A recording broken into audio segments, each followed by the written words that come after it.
I'm Dr. James Beckett, Sports Card Insights. Thanks, Beckett Media, Beckett Grading, Beckett Authentication, COMC.com, Burbank Sports Cards, Mike Stadium Sports Cards, Heritage Auctions, Huggins Scott Auctions, Topps, Panini, and Upper Deck. I want to do an episode about bubbles and balloons, and plural. I think when people talk about a bubble or a balloon being ready to burst, I'm not sure that's the right analogy. So I'm coming back to this, and I want to present the concept of bubbles and balloons. That actually, if you have a bunch of bubbles that are inside another bubble, which is inside another bubble, or a bunch of balloons inside another balloon, inside a bigger balloon, the biggest balloon is just the national or global economy. If that bubble pops, or if air gets let out of that significantly, it's going to crowd the other bubbles or balloons that are inside. The next inner bubble, the middle bubble, is this broad-based sports card collecting interest. The fact that we have that bubble is pretty full, that's, if it's a balloon, it's filled with helium, but that's affected by the net of more collectors and money coming in, than going out. So we have a lot of new collectors, a lot of money coming in, and that keeps that bubble, that balloon filled very full, like I said, with the helium. And that's the concern that people are talking about when they're talking about the bubble of the hobby. But inside that, what I want to focus on today is that there are many little bubbles within the broad-based sports cards collecting. There's different sports. There's different types of things that people go after. There's players and sets and vintage and modern and all kinds of different things. I think that some of those bubbles, there've always been disappointing players that people invested in and thought this guy's going to be the next greatest thing. And the guy had a career-ending injury and people lost. That is one of the smaller bubbles or balloons that are inside the bigger balloon, inside the biggest balloon. There's market manipulation based on these bubbles. That's people trying to get extra air in these balloons. And there are manipulators and there are the manipulated, the manipulatee. And both of those can win and both can lose. The manipulator, actually, it's not a sure thing. There are active market manipulators and the passive participants, let's say, in the market manipulation. And it depends on the motive. The manipulator, the prime mover, that first manipulator that is touting or hyping something, frankly, that person typically does well. And that's not just true of sports cards. It's true of a stock market or anything. The first person that makes a move on it, if that person has significant influence, that person can do well. But far more insidious and common is passive participation in the manipulation, someone that goes along and that doesn't even seem bad and it's actually been profitable. You're just betting on the market continuing to go up. But in a sense, you're participating in the manipulation if you're following that influencer and it turns out to be unfounded. I'm not talking about when cards go up for good reason. I'm talking about when cards go up for a reason that's inexplicable, that you can't figure it out. So anything probably can be manipulated. Certainly players, you can make a run on a player, a specific card, a product. And the other thing that historically is a manipulation of a concept. So if you were to go back 40 years ago and say, people are manipulating this thing called rookie cards, this RC.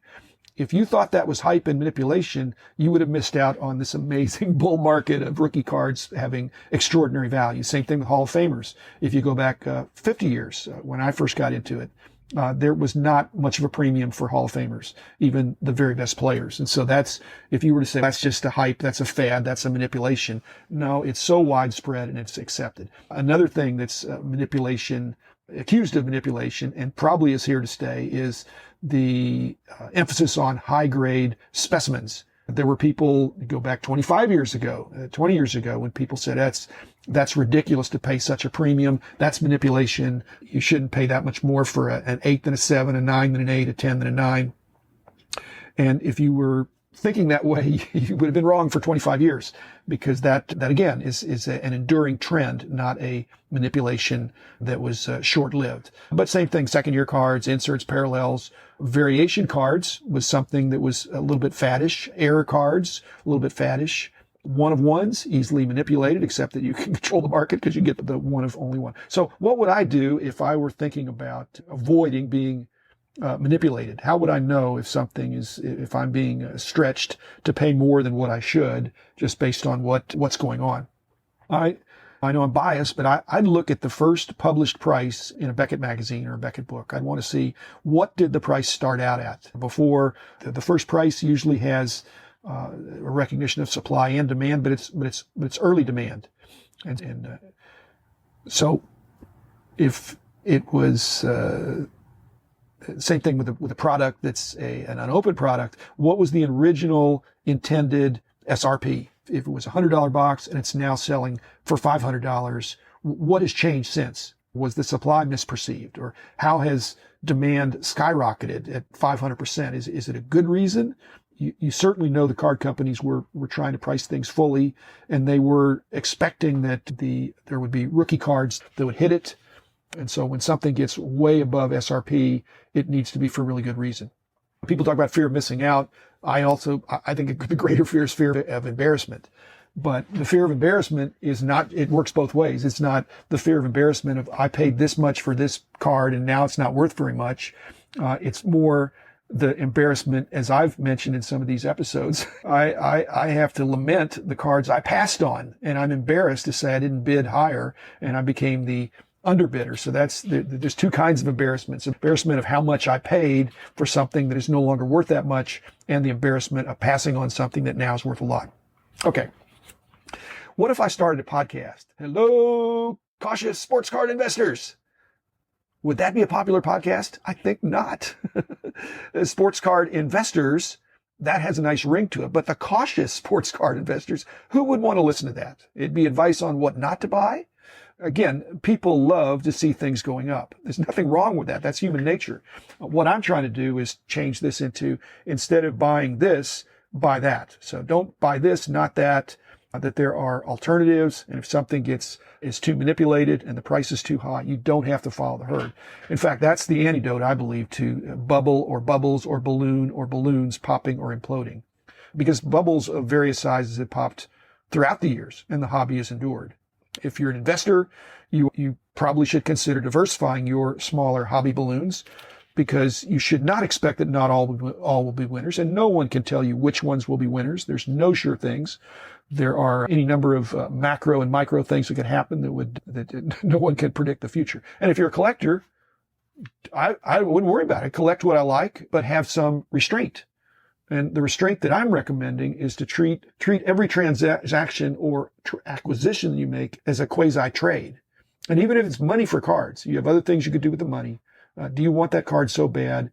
And if you thought about it, instead of thinking money, which is not necessarily easily replaced, but money just is the medium of exchange. If you thought about, which some of my guests, experts who've been on have mentioned this, if you thought of acquiring a new Grail card as in effect a trade for some of your other precious cards for this new precious card, that may give you more pause, and that would be good. That would be okay.